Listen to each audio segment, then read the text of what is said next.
Every little thing you think that you need. Every little thing you think that you need. Every little thing that's just feeding your greed. Oh, I bet that you'd be fine without it. You're listening to the Minimalist Podcast with Joshua Fields Milburn and TK Coleman, recorded live at Earthing Studios in sunny California. Yes, thank you, Alabama. Hello, everybody. We're back, and today on the show, we're talking about that overwhelming feeling that most of us experience when our homes are full of clutter. Coming up on this free public minimal episode, a caller has a question about whether junk removal services are the best way to deal with her excess stuff. And then we've got a lightning round question about the point at which your house feels cluttered. That's followed by our Right Here, Right Now segment and a listener tip. You can check out the Maximal edition of episode 472. That's the full 2-hour episode where we answer 3 times as many questions and we dive deep into several simple living segments. That private podcast is out right now on Patreon. You can find the link down in the description. When you subscribe, you'll get a personal link so that our weekly Maximal episodes play in your favorite podcast app. Plus, you'll gain access to all of our podcast archives. That's nearly 10 years of podcast archives. Big thanks to our patrons, by the way. Your support keeps our podcast 100% advertisement free because sing along at home, y'all. Advertisements suck. So let's start with our callers. If you have a question or comment for our show, we would love to hear from you. By the way, we're getting ready to start this new Clutter series with a bunch of special guests, some professional organizers, and all of your favorite famous minimalists. We're going to do an episode about garage clutter, another one about living room clutter, one about cabinet clutter. How are your cabinets looking today? What about your closets? Closet clutter. Is your wardrobe brimming right now? Or bedroom clutter? If you have questions about any of those topics, we'd love to hear from you as well. You can give us a call. Our phone number is 406-219-7839, or you can just email a voice recording right from your phone to podcast@theminimalists.com. Our first question today is from Lisa. Hi, my name is Lisa. I'm from Washington State.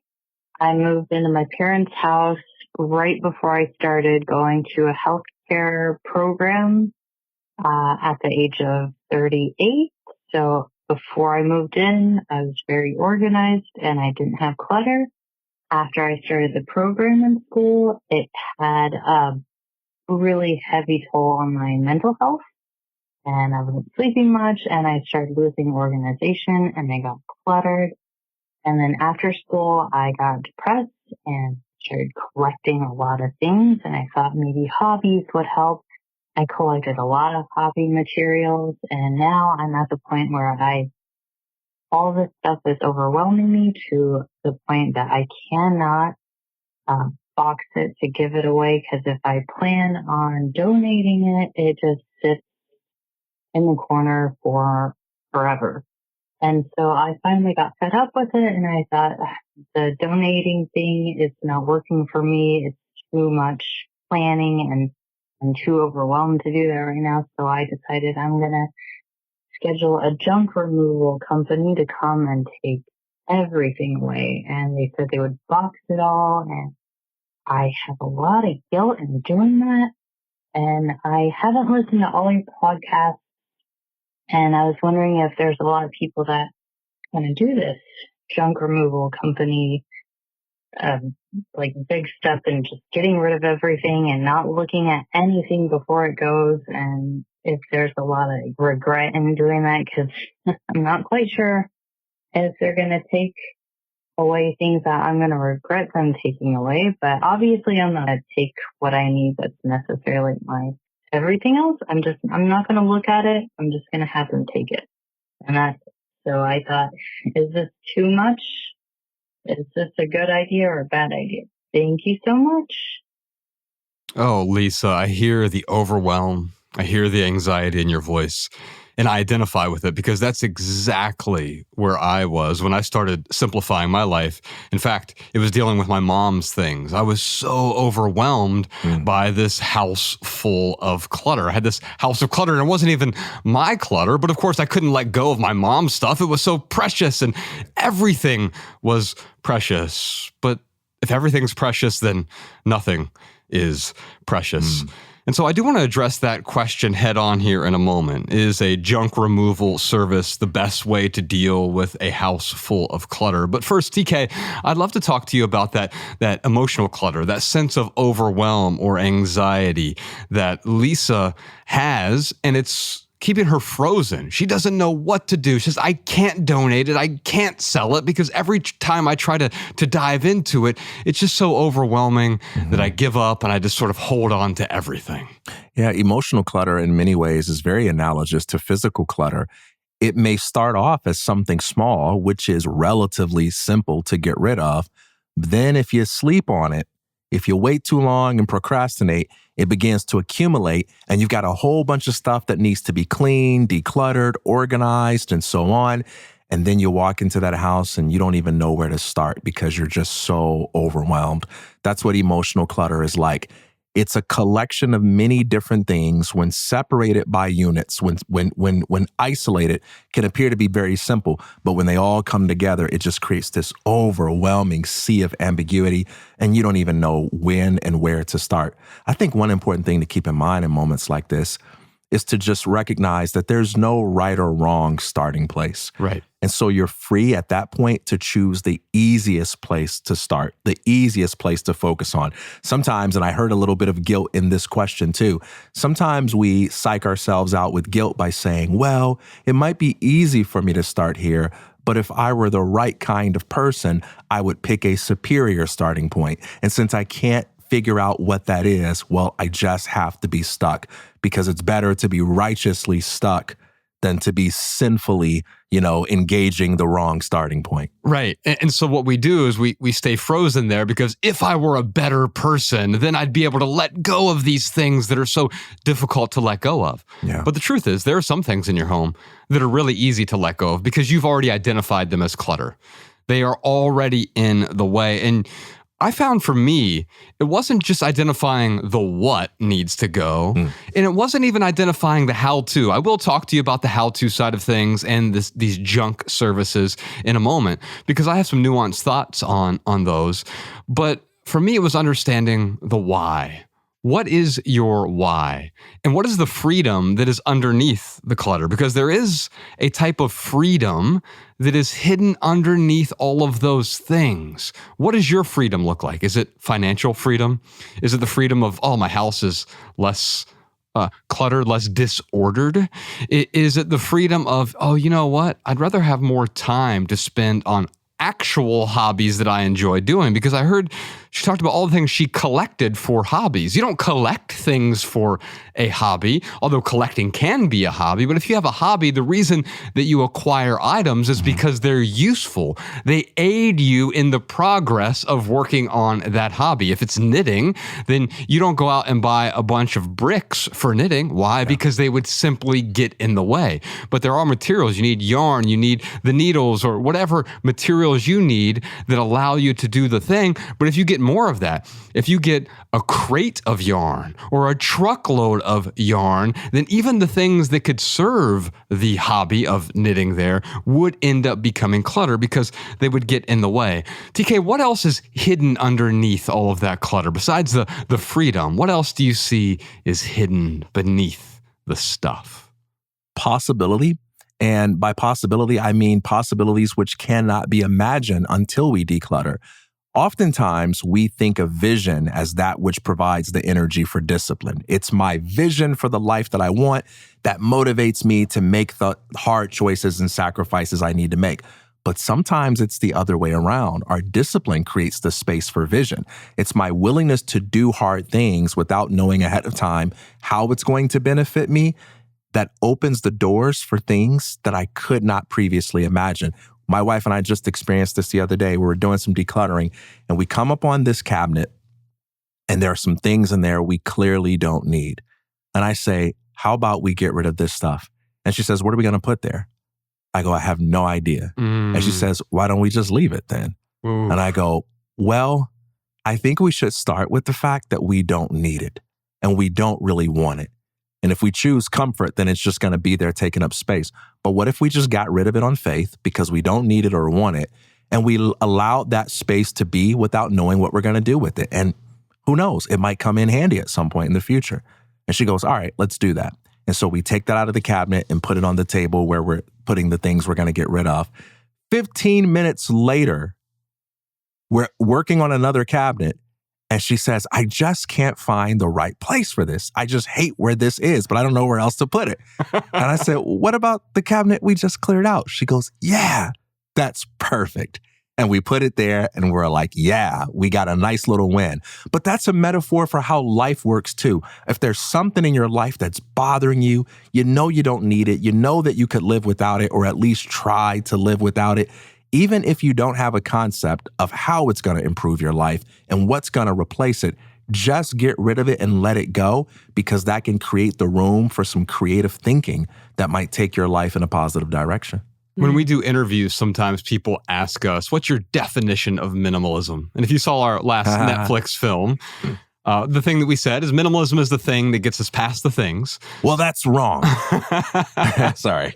So we can make room for life's most important things. What you're talking about there is making room. So if I were to give an updated definition for minimalism, at least for me, it's minimalism is the amplification of spaciousness. And that's what you talked about. It wasn't about what are we creating? What are we going to put here? We might not know what we're putting here, or you might not have to put anything here at all. I think about a coffee cup. I have this coffee cup here in front of me, right? And you know what's just as important as the ceramic that this mug is made of? It's the space that's inside the cup. Yeah. The space is just as important. You might say, well, that's crazy. What? Well, no, how can that be crazy? Because imagine if I filled up the whole cup with ceramic, then I couldn't use it at all. It would be useless. The thing that makes this coffee cup that's in front of me useful is the ceramic, but it is also the space inside the ceramic. That's Otherwise, right. I couldn't fill it with coffee. You know, I'm thinking about Lisa's actual question here about the junk removal service, right?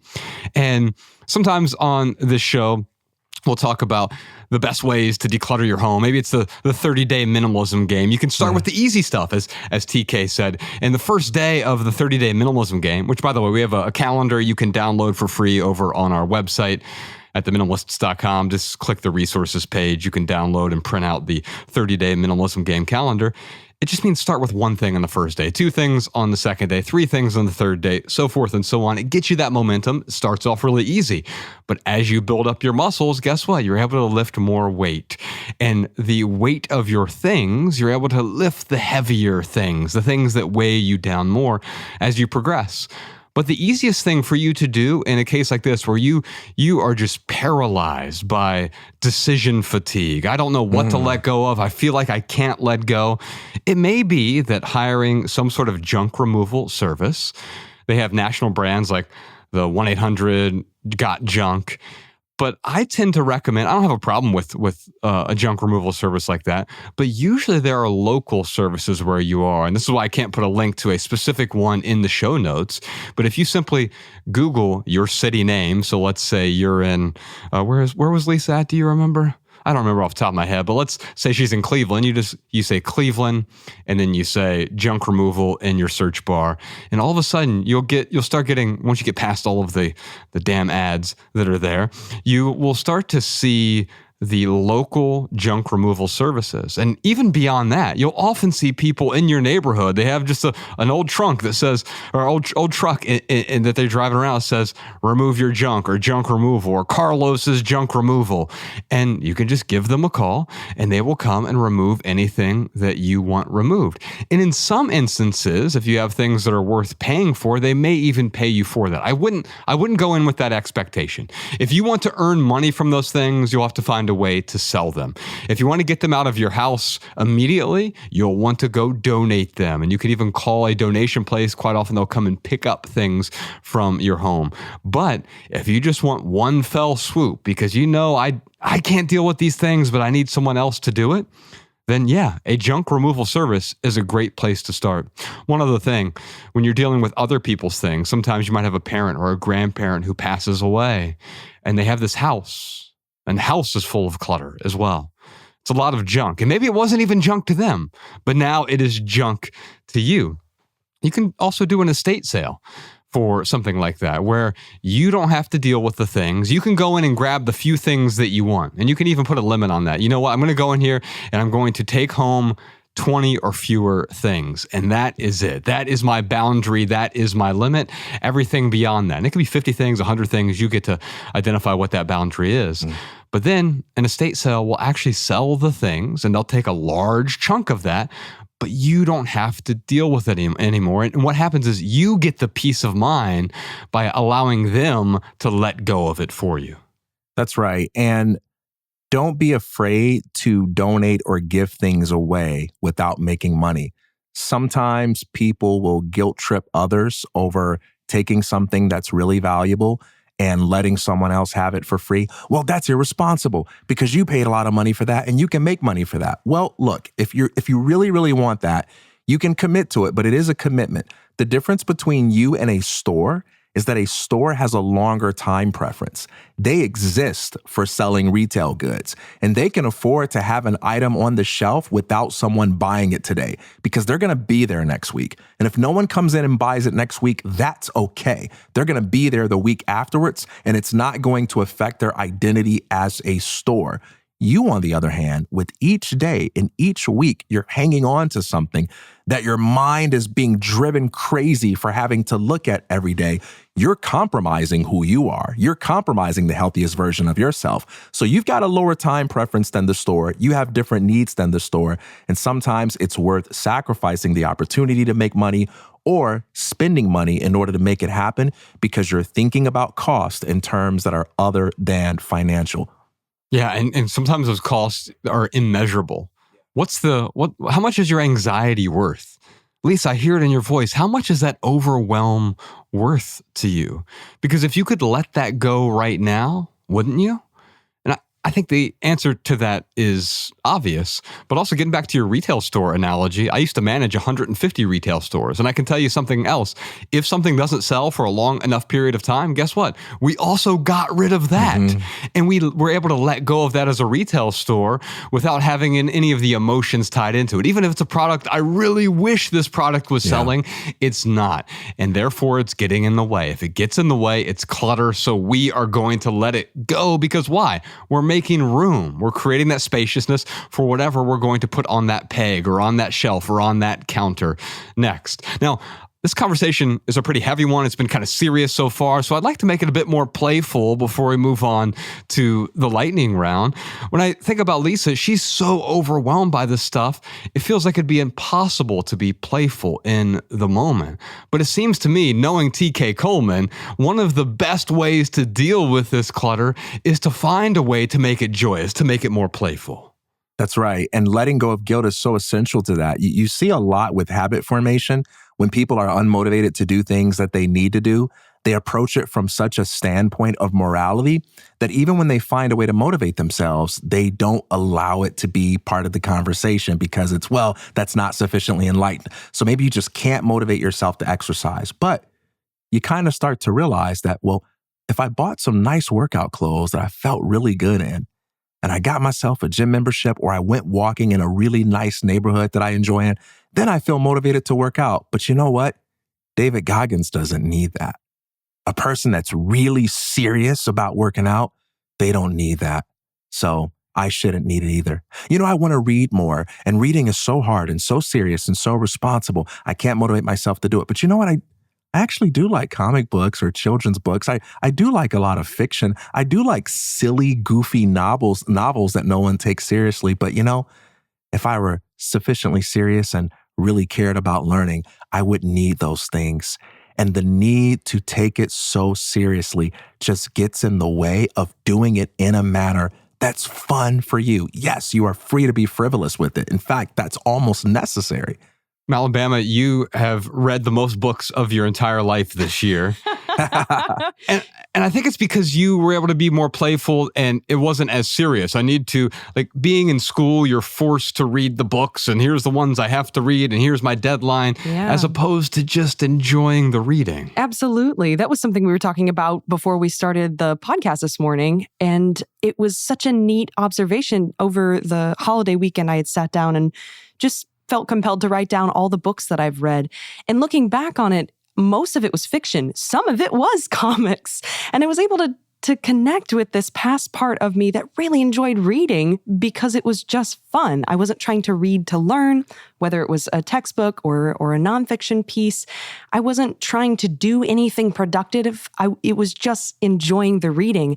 And I found when I was having more fun with it, I got way more read than I could have possibly imagined. That's absolutely right. And so my question here for Lisa is, what would make this more fun? I know that seems impossible to you right now. I hear it in your voice. You're so far away from fun. But okay, yeah, here's what my daughter might tell me. She might say, there's nothing I could do to make it fun. And I would say, yeah, I know, Ella. But if there was something you could do to make it fun, what would it be? And eventually she starts coming up with 1 or 2 or 3 answers. And then the thread begins to unravel and she has all of the answers to make that thing that is overwhelming a bit more fun. Also, Lisa, I'd love to give you a copy of our ebook. It's called Emotional Clutter. You can download it for free over at theminimalists.com up there on the resources page. TK wrote this book about letting go of some of the emotional clutter that is underneath that physical clutter.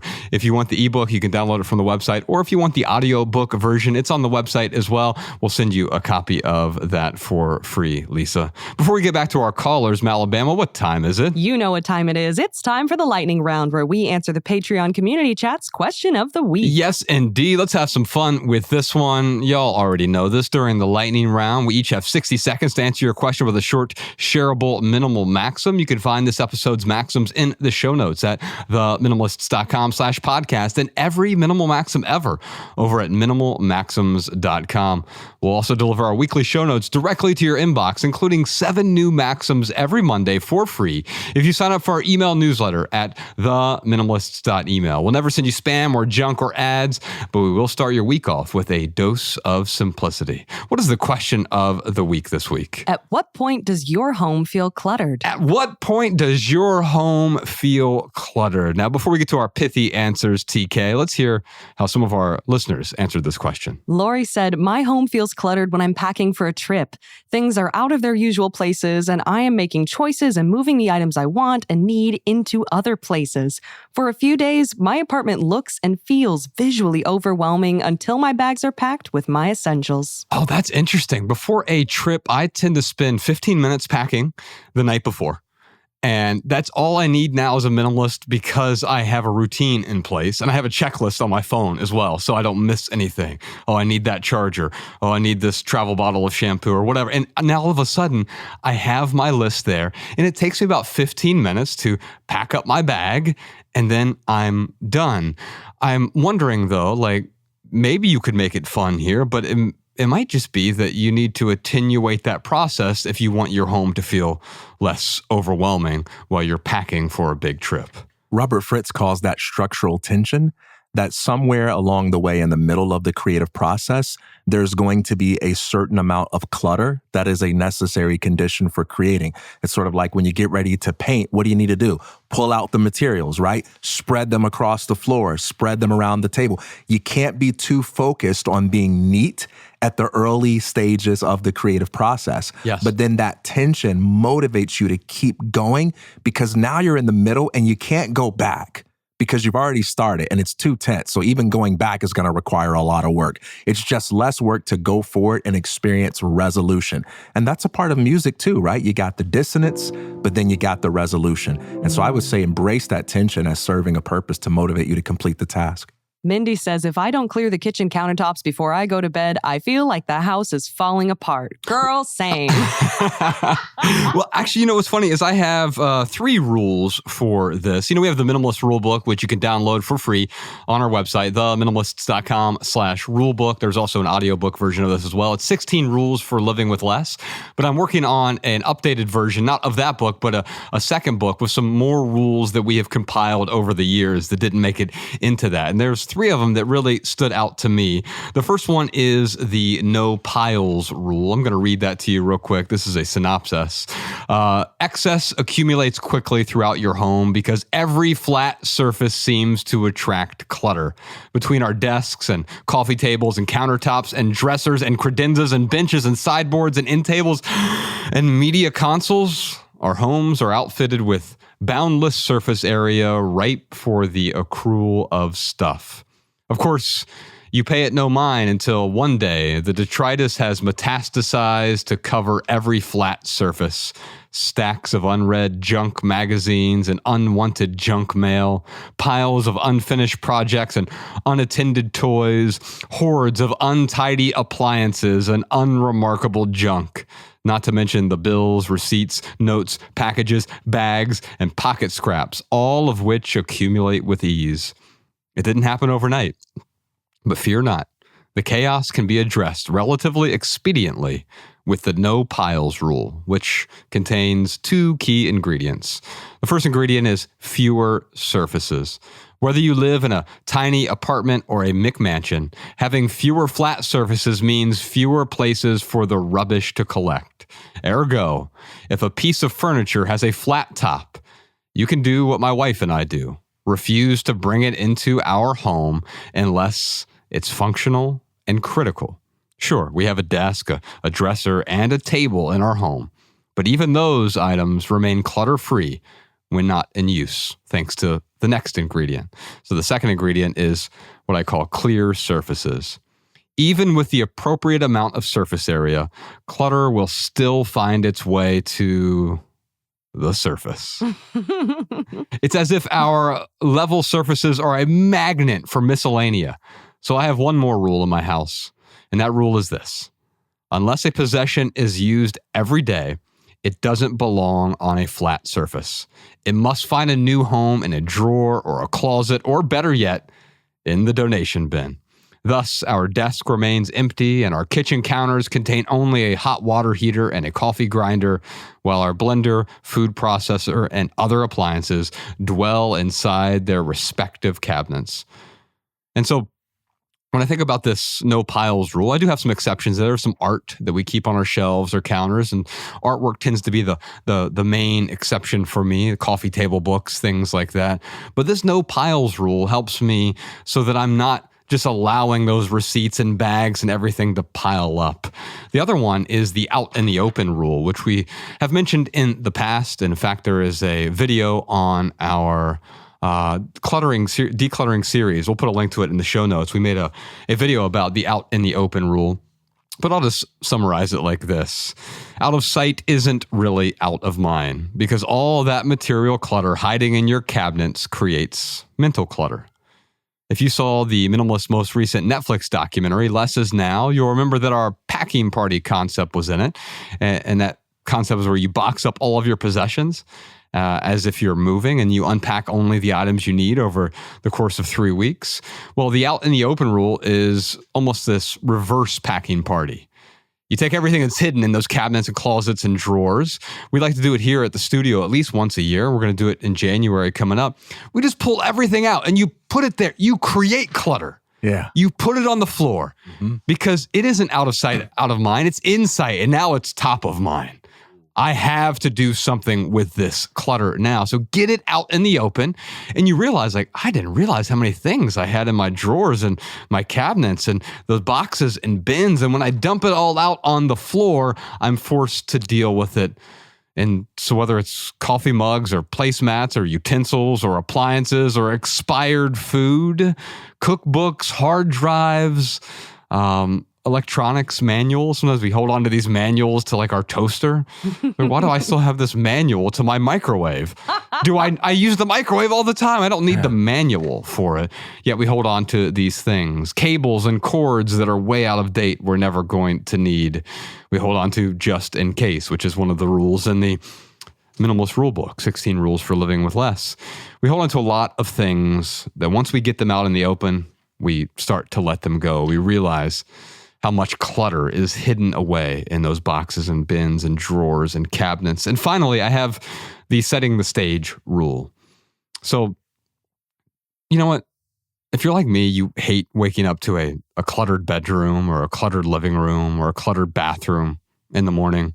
And so I use something, my wife and I both use this called, and my daughter too, we get her involved with this. It's called Set the Stage Rule. And we use it to start our day by setting the stage the night before. It takes only 5 minutes because we do it every night. And it's a great way to simplify our tomorrow. And here's how it works in 2 quick steps. First, you take 5 minutes. You could take maybe up to 15 minutes at first before bedtime. Identify any household clutter that might disrupt your next morning. If it gets in the way, it's clutter. Just remember that, right? And you can look at the dishes in the sink, or maybe there's kids' toys and art supplies that have been left out on tables or on the floor. What about your keys and your wallet or your purse or your chapstick and all of these pocket accessories that are strewn throughout your house? Or what about your watches and jewelry and belts and ties and any ornamental items that you use to decorate your person, and now they've just found their way all over the house and the counters and everywhere else? What about socks and shoes? When I lived with Nicodemus, I used to joke that he was the messy minimalist. He owned about 12 items, but they were just strewn all throughout the house. As soon as he'd walk in the door, one shoe would go here, another shoe would go here. He was just at my house recently, and he and his wife are both the same way. As soon as they walk in, they just like toss their shoes, and I'm like, how do you do this, right? And so you don't even have to own that many things. It's easy to have clutter. You're just dropping things as, I take my socks off here in the hallway, and then they're just sitting there in the hallway. And what about all the clean laundry that's still in the dryer that you haven't folded yet? I'll just deal with that tomorrow. No, deal with it right now so you don't have to deal with it tomorrow. We call it setting the stage, and it takes us about 5 minutes to do each night. It might take you a little bit longer than that at first, but then it's just a practice that we have. We wake up the next day. It's a clutter-free home. It's a calm way to start the day. And I turn it into a game with my family. And so all of us sort of play it together. Let's see if we can identify what items would be cluttering our tomorrow, and let's get it out of the way. This is especially true with my daughter when I'm going into her room and it's like her backpack's on the floor and there's clothes on the closet floor. And it's like, hey, let's set the stage for tomorrow. What about Joy? At what point does her home feel cluttered? She says our house feels cluttered when there are projects that need attention. For example, the game my kid built at school, the shoes we're trying to repair before buying a new pair, or the papers I want to review with my husband before I recycle them. There seems to be a steady stream of these things that sit out so we don't forget about them. Yeah, leaving things out so we don't forget about them. I think you could add that into the set the stage rule or the no piles rule as well.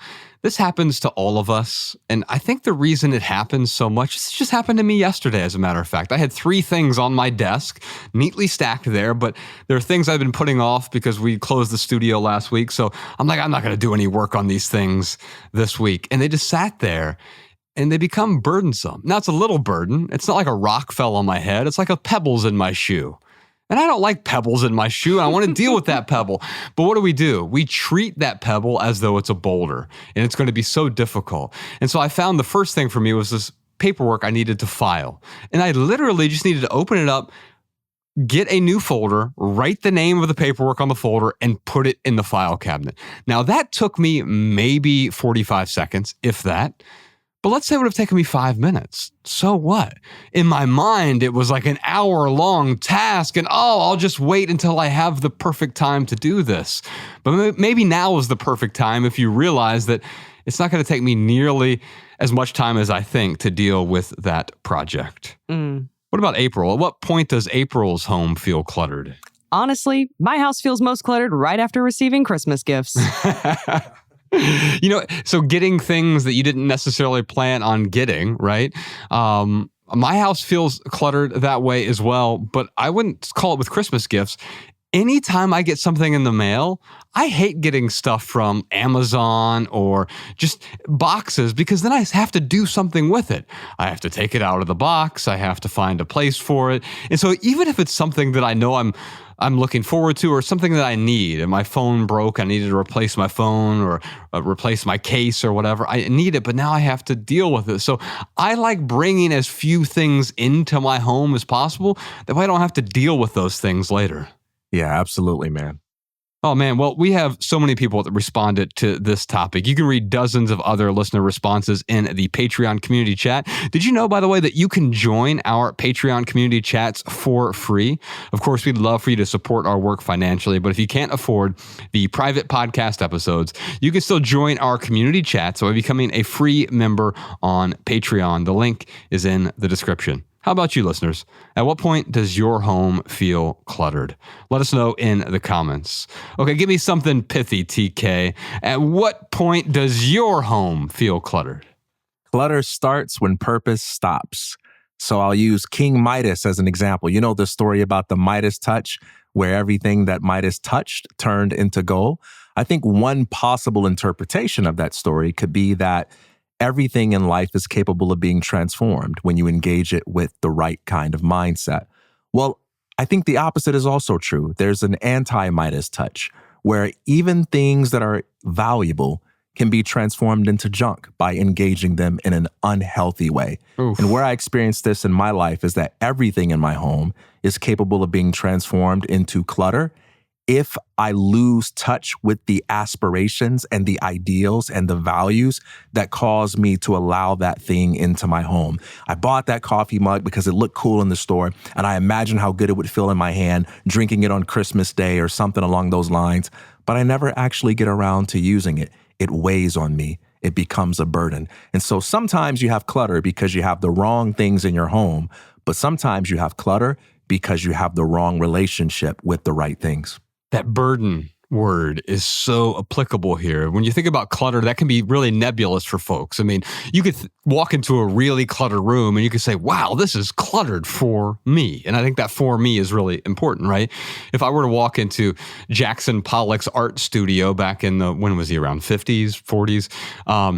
If I walked into his art studio and it was my studio all of a sudden, I'd say, wow, this is really cluttered for me, but not for him. And I think it's important to point out that clutter is contextual, right? And sometimes the context is, what is my relationship with these things? And it could be that I had a relationship with these things and now I'm just clinging to them. And as the Buddha said, that clinging is suffering, or clinging leads to suffering. He also called it clinging of the mind. So we're not just clinging to those things literally, we're mentally clinging to those possessions that are no longer serving us, which brings me to my pithy answer. And it's simply this: anything that gets in the way is clutter. And maybe if I were to pin that now with what you said, is anything that feels like a burden is clutter. So I can either let go of the clutter or I can let go of my current relationship to the thing. That's right. That's the end of page 1, y'all. We have an entire switchboard of callers to talk to on pages 2 and 3. But first, real quick for right here, right now, here's one thing that's going on in the life of the minimalist. Shout out to Jackie, one of our patrons in Reading, Pennsylvania. You know, she donated 10 Audio Plus memberships for folks who want to become members of our private podcast. If you want to dive into our private podcast every week, she's donating a year-long subscription. How are we handling this, Bama? I think the best thing to do is just have the first 10 people email us at podcast@theminimalist.com and put in the subject line, Jackie, you're awesome. Jackie is awesome. Yes, I agree with that for sure. So put that in the subject line, the first 10 people to hear this. And if you need it, meaning, you know what, I'd really love to get a subscription to the Minimalist private podcast with the thousands of other people over there in their Patreon community. I just don't have the means to do it right now. Jackie is giving 10 memberships to folks. She already took care of it because Patreon's doing the gifting thing now. So we have a way to do that, to give you that membership. Shout out to Jackie. You are awesome. And you get a front row seat to any of our live events. I know you're out in Pennsylvania, but if you want to come out to Los Angeles, Jackie, our next Sunday symposium, it's the last one of the year. It's on December 29th. And it's here in Los Angeles. And by the way, this is our last one in Los Angeles for a while, because next year we're going to Santa Barbara. We're going to Orange County a bit. So we're expanding Sunday Symposium. Hope to see you there. Jackie, if you get a chance to make it out, we'll make sure we save you a seat in the front row. And this one's going to be special. We'll discuss letting go of this past year. And what does that mean for you? For me, it means making room for the important things. Let's identify what some of those important important things are together for 2025 and beyond. You can grab your tickets over at sundaysymposium.com. We'll put a link to that in the show notes. Hope to see you there. We just released a few tickets. These things always sell out, so make sure you grab your tickets while you can. And Jackie, thank you so much. I had the pleasure of doing a free clutter counseling session with Jackie. And what an awesome time that was to meet her and just connect with her. You're a wonderful person. We appreciate you. I'm sure everyone else who is able to experience the Patreon membership appreciates you as well. And shout out to Patreon for making this possible. Yeah, absolutely. They've been super helpful in creating this, and the gifting experience they've created as well. So you can give a gift of our private podcast as well. So Jackie has given out 10 subscriptions for an entire year. It's not just a month, an entire year. Shout out to Jackie. Jackie is awesome. Put that in the subject line, podcast@theminimalists.com. First 10 people to email us, ask for that subscription. We'll make sure you're taken care of. Malabama, what else you got for us? Here's a minimalist insight from one of our listeners. My beloved minimalist, this is Amy Ayub from fabulous Las Vegas. I'm a Patreon subscriber and a proud cult member of TK Coleman. I know this is usually for questions, but I'm calling to share about being coached by TK because I know there are many others who would benefit from his coaching. And since he won't let me keep him online 24/7 like I want to, he probably has a little time for some other clients. When I first received the notice about his coaching, I jumped on that offer immediately. I was sure somebody accidentally left off a zero when they listed the fee, so I moved on it.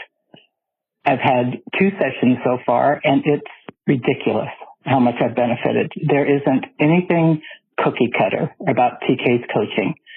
He's completely present. He has the innate ability to home in on what I need at the time. And he creates those aha moments, but they're actionable aha moments, which is rare. And it's what I've missed with other coaches. During our last session, he challenged me on something that has completely transformed a lifelong habit of how I speak to myself and others. It's been amazing. And I can hear the question being asked, but Amy, what is it specifically about him that makes his coaching so powerful? And my answer is, I have no clue. What is it about the Beatles or Martin Luther King or Oprah that has millions of people changed by them, still impacted decades later by all they sing, say, and suggest without ever knowing them personally? It's that certain it. And TK has it. Maybe it's magic fairy dust. I don't know. I don't care. He's a special human being and the wisest, most thoughtful, most intuitive coach I've met. I'm taking advantage of any chance I have to be in his presence, and I encourage others to do the same. Give yourself the gift of his coaching brilliance. You absolutely will not be sorry. So TK, if you haven't gotten a restraining order on me yet, I'll see you next week. Thank you. Amy from fabulous Las Vegas, thank you for that fabulous comment. TK is also my personal Oprah. Hey, man, I am from Chicago. Wow, wow, wow. Amy, I'm speechless. I truly am. If words could only express. I appreciate you so much. Thank you for that. Those are the kindest words that anyone could say about me. And no way in the world am I getting a restraining order for you. I'll see you next week. Thanks, Amy. Well, if anyone else is interested, you can book a clutter counseling session with TK Coleman over at theminimalists.com. Just click counseling there at the top. And for anyone else who has a listener tip or insight about this episode or any other episode, leave a comment on YouTube or Patreon, or better yet, you can send a voice memo to podcast@theminimalists.com so we can feature your voice on the show. All right, that's the first 32% of episode 472. We'll see you on Patreon for the full Maximal edition, which includes answers to a bunch more questions. Questions like, why do I keep buying more stuff after letting go of my excess things? Are corporations like Amazon destructive to the well-being of local communities? When does mourning the death of a loved one turn into extended self-pity. Plus a million more questions and simple living segments over on the Minimalists private podcast on Patreon. By the way, Patreon has made it possible to gift a subscription of the Minimalist private podcast to anyone. So if you know a friend or a family member who might benefit from our private podcast, visit patreon.com/theminimalists/gift to give them a month or several months or a year of the Minimalist private podcast. And that is our minimal episode for today. Big thanks to Earthing Studios for the recording space. On behalf of Ryan Nicodemus, TK Coleman, Malabama, Post-Production Peter, Spire Jeff and Spire Dave, Savvy D, and the rest of our team, I'm Joshua Fields Milburn. If you leave here with just one message, let it be this: love people and use things, because the opposite never works. Thanks for listening, y'all. We'll see you next time. Peace. Every little thing you think that you need, every little thing you think that you need, every little thing that's just feeding your greed. Oh, I bet that you'd be fine without it.